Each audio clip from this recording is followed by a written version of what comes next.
Everyone, welcome back. What we're going to go over today is Sales Navigator, the premium version of LinkedIn, how to compile a lead list, how to make it easier for you to contact the right clients, how to message them, how to get notified.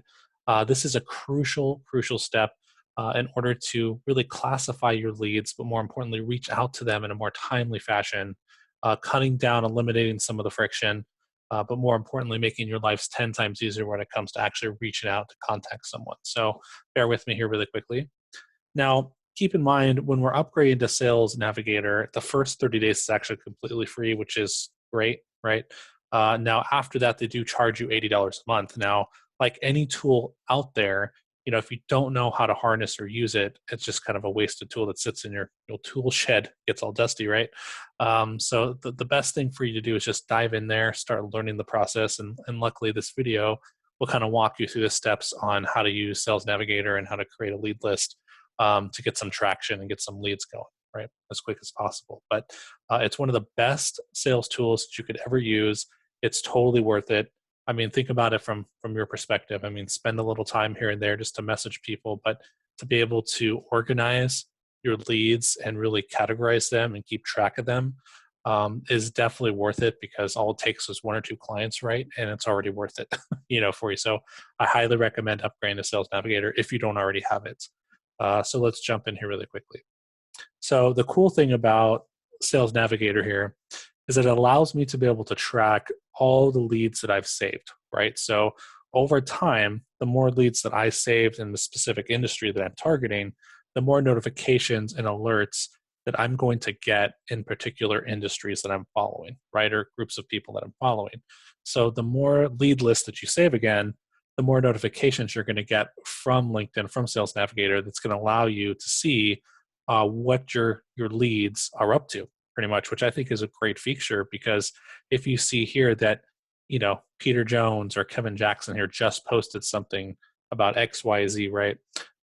Then you could easily go into their profile and comment, share, etc., and it makes the engagement way easier when it comes to messaging, because the more engagement you get, obviously the better it's going to be when it comes to converting those actual messages, right? So let's say that I am going to be looking for a software developer to partner with, right? So what I'm going to do is just type in that specific keyword right here at the top of the page, and then it'll give me kind of a huge list here, right? 5 million.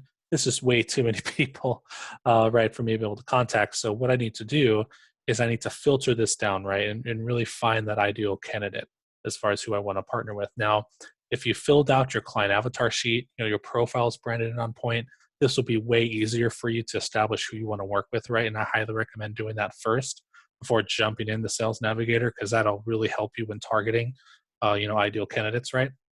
So we want to filter down a little bit and kind of figure out exactly who we want to partner with. Now, I'm going to walk you through what all these little filters mean, because some people kind of get lost. I know I did when I was first, trying this stuff out. So you'll have a couple different variations. Now you have custom lead lists that you can actually create, whether it's an account or lead. I really don't worry about that, especially when I'm starting a brand new list. Now I do want to look at my past account and lead activity because I don't want to pull up previous leads that I've already collected, right? And so what I do is I remove the save leads from search and the remove contacted leads just to get it out of the way, just in case, right? And now I'm going to focus on the geography. Now we're in Orange County, California. So what I'm going to do is I'm going to target Irvine, which is, big hub out here. So I'm going to just target Irvine, for right now. Narrow down the list quite a bit from 5 million already. So now I'm going to scroll down and then you'll see like a relationship section. Now remember, first degree means that you're already connected with them. Second degree means you have a mutual connection. And third degree is you have no connections at all. So you always want to filter based off second and third degree, because clearly you don't want to connect with the current people that are in your network, right? Right below that, you have a company section. Now, I'll get into this a little bit further, but I want to curate some more data before I kind of filter this section out yet. But now I'm going to go down here to industry. And if I'm targeting a software developer, right, and this could be whatever niche you want, you want to look at all these different industries to make sure you're kind of honing in on the right person. So what I'm going to do is keep it under computer software. which is, that person that I'm once again trying to capture and trying to partner with. And now I'm going to scroll down to company headcount. Now, this is also something that you're going to work out through the avatar worksheet that you should have already filled out by now. But this allows you to be able to hone in on a specific audience, what type of company, how large the company is, right? So what I want to do is I typically work with anywhere between 1 to 200 people. That's usually like my sweet spot, right? So what I'm going to do is I'm going to filter that out. Now, this could be different for each one of you, right? So now I've filtered that out. And then I have a seniority level. Seniority level means obviously owner, partner, VP, chief experience officer, manager, director, whatever you want, right? So what I'm going to do is literally just connect with the owners and partners of the organization. Now, I've met other IT, clients that they work with IT directors or managers or other types of VP professionals. So clearly, you want to include all those different people if those are the type of people that you want to reach out to. So you pretty much have all these, and this is a really good list right here. As you see, I've narrowed it down quite a bit. I have 89 total results down from 5 million. But now I'm going to go into where it says company right here.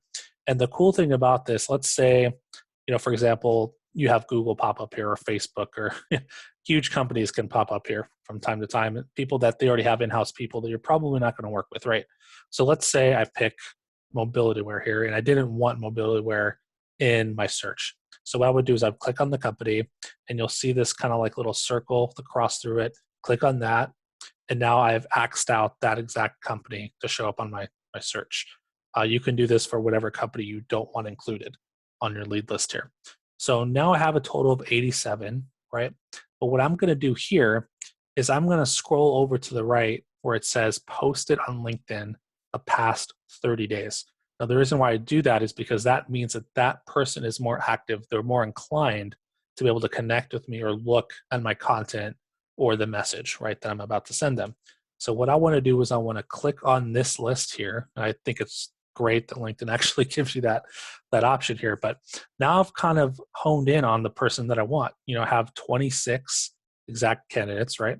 So what I'm going to do here, so I don't forget this list, is I'm going to save it, right?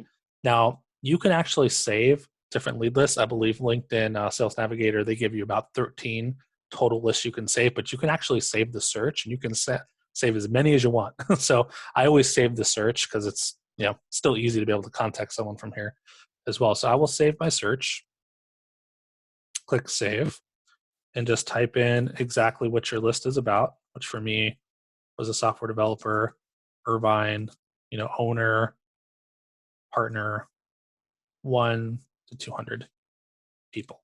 Boom. Save search. And you'll look at the right-hand side where it says alert frequency. Now, I typically set this up to weekly. Now, what that's going to do is that all those leads that I save on my search, Sales Navigator is actually going to notify me when someone makes a change or sends out a post or does anything, right? So, which I think is a cool feature. So what I'm going to do is I'm going to alert that frequency weekly. I'm going to save my search, and then boom, right? Now at the top of the list here, this little scroll bar, you'll be able to see all your saved searches, and this is where you'll be able to find every new lead list that you create. Now, the cool thing about that is that it allows me to be able to kind of filter, right, to different audiences, different types of people that I want to connect with, but it also helps me organize that list, which will also help you guys fast track this process a little bit. Now, let's say I wanted to connect with people, right, directly from this list. You'll see on the right-hand side these 3 little dots that allow you to immediately connect with an individual just like that. And then as soon as you do that, include your personalized note, which we already went over with messaging syntax, right? And then boom, you're off to the races, starting your connection, starting your lead generation. And this just totally fast tracks the process once you know how to exactly use Sales Navigator. So hopefully this helps. I'll see you guys in the next video. Thanks.